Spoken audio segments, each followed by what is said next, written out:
পাওয়া যায়। আমিও ধূপকাঠি মোমবাতি নিয়ে নিলাম, আইসক্রিম নিয়ে নিলাম, আইসক্রিম হয়েই গেল। কিন্তু বিয়েটিও দেওয়া হয়, এটাও কিন্তু একদম গঙ্গার পাশে।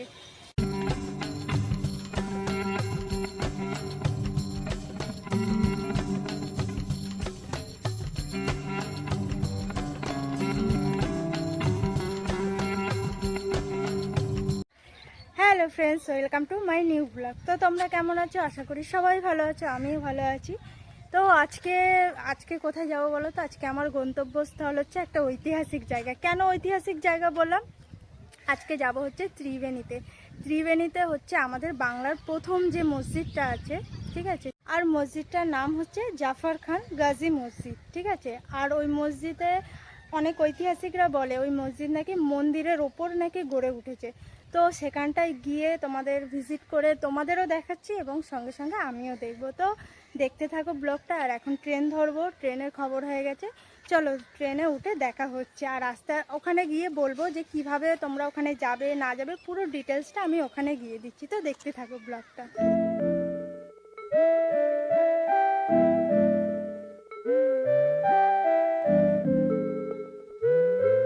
ট্রেন থেকে নেমে গেলাম, এখন এখান থেকে টোটো ধরতে হবে, টোটো ধরে তারপরে ওখানে যেতে হবে। তো চলো টোটো ধরবো, চলো। তো ওই যে স্টেশন থেকে নেমে এখান থেকে টোটো ধরতে হবে, টোটো ধরে তারপরে যেতে হবে। তো টোটো থেকে এখানে নামিয়ে দেবে। আর এই যে রাস্তাটাও খুব সুন্দর রাস্তা। চলো ভেতরে গিয়ে দেখাচ্ছি সব কিছু।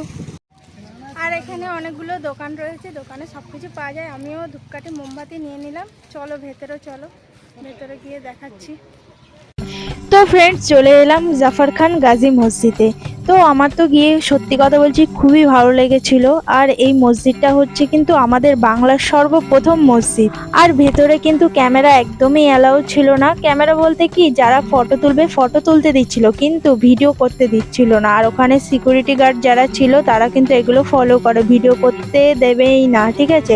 তবুও আমি এখানে চুরি করে কিছু ভিডিও ক্লিপ নিয়েছি, তো সেইগুলো তোমরা দেখো। আর যারা এখানে আসতে চাইছো, হাওড়া থেকে যদি কেউ আসো, কাটোয়া লোকাল ধরে নামবে ত্রিবেণী। আর যারা কাটোয়া থেকে আসো তারাও কিন্তু হাওড়া লোকাল ধরে নামবে ত্রিবেণী। আর শিয়ালদা থেকে যারা আসবে তারা নৈহাটি থেকে ব্যান্ডেল থেকে কাটোয়া লোকাল ধরে ত্রিবেণী নামতে হবে।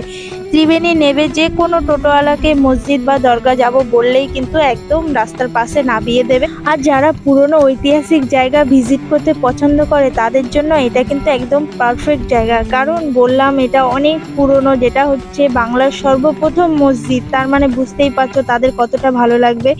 এবং এই মসজিদে গেলে কিন্তু একটা জিনিস দেখতে পারবে তোমরা, হচ্ছে যে মসজিদে কিন্তু হিন্দুদের মূর্তি বা এগুলো থাকে না, কিন্তু ওখানটায় গেলে হিন্দু স্থাপত্যেরও কিছু কার্যকলাপ কিন্তু এখানটায় দেখতে পারবে, যেগুলোর ফটো আমি আগে দিচ্ছি, স্ক্রিনে দেখে নাও তোমরা।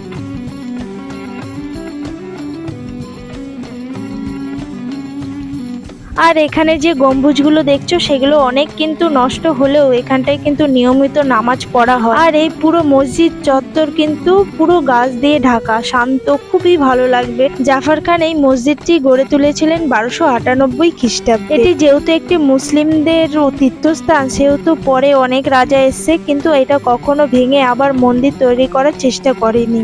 আর এটা যে হিন্দুদের মন্দির ছিল, সেটা কিন্তু এখানে যে দেওয়ালগুলো রয়েছে, দেওয়ালে বিভিন্ন দেবদেবীর মূর্তি স্থাপিত করা রয়েছে, সেটা দেখলেই কিন্তু বোঝা যায় যে এটা একটা আগে মন্দির ছিল, পরে মসজিদ হয়েছে। ত্রিবেণীর বুকে গড়ে ওঠা এই জাফর খান গাজী মসজিদটি একটি তীর্থস্থান মুসলিমদের। খুবই ভালো লাগবে, আশা করি তোমরা যেতে পারো, ভিজিট করতে। ফ্রেন্ড, আমার এখানে তো ঘোরা কমপ্লিট হয়ে গেল, সত্যিই খুব ভালো লাগলো।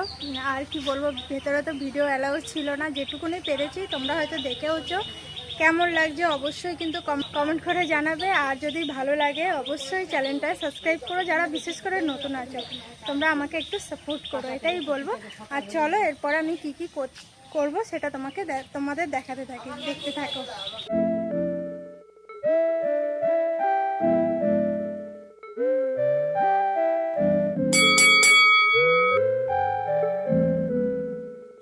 এরপরে মসজিদ থেকে বেরিয়ে চলে এলাম একটা গঙ্গার ঘাটে। ঘাটটার নাম হচ্ছে বালিঘাট। এখানটায় হচ্ছে সব ঠাকুর বিসর্জন দেয়া হয়, তো ওখানটায় গেছিলাম, ভালোই লাগলো।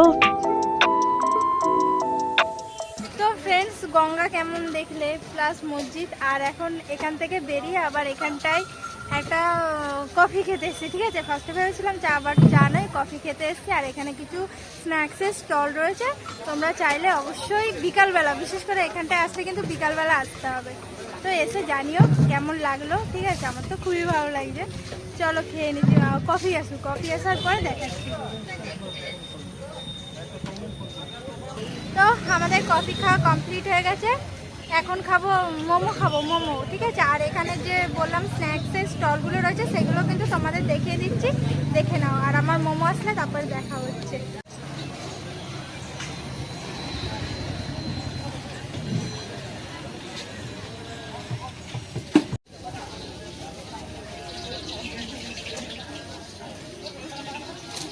তো ফ্রেন্ডস, আমার খাওয়া দাওয়া কমপ্লিট হয়ে গেল। আর যেটা বললাম স্ন্যাক্সের দোকানগুলো দেখে নাও।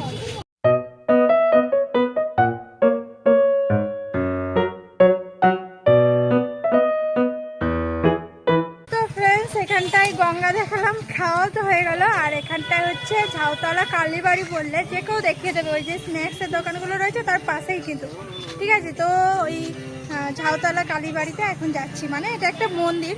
চলো তোমাদেরকেও দেখাচ্ছি ভেতর থেকে।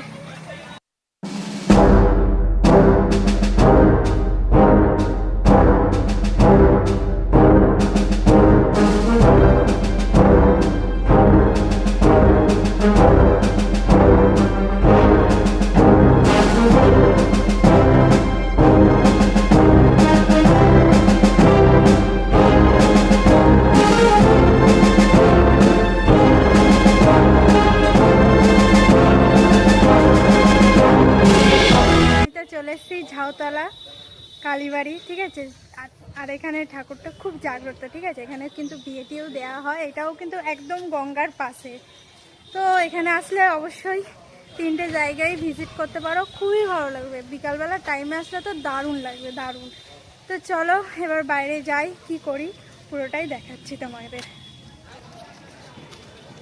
তো আমাদের মন্দির ঘোরা হয়ে গেল, এবার স্টেশনে যাচ্ছি, এবার বাড়ি যেতে হবে। অনেক ঘুরে নিয়েছি, বিকালবেলা টাইমটা খুব সুন্দর কাটালাম বিকালবেলাটা। চলো স্টেশনে গিয়ে দেখা হচ্ছে।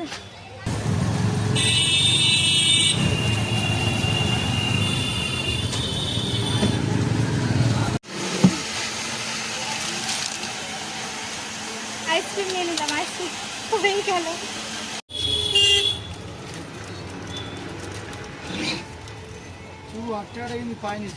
হ্যাঁ,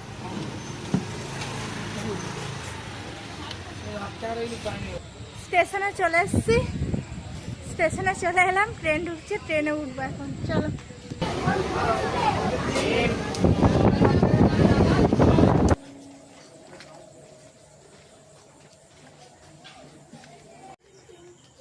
তো ফ্রেন্ডস, আমার ঘোরা হয়ে গেছে, বাড়ি চলে এসেছি। আজকের মতন ভিডিওটা এখানে এন্ড করছি। ভালো লাগলে লাইক, কমেন্ট, শেয়ার করে দিও। দেখা হচ্ছে নেক্সট কোনো নিউ ভিডিওতে। তো আজকের মতন টাটা, গুড নাইট।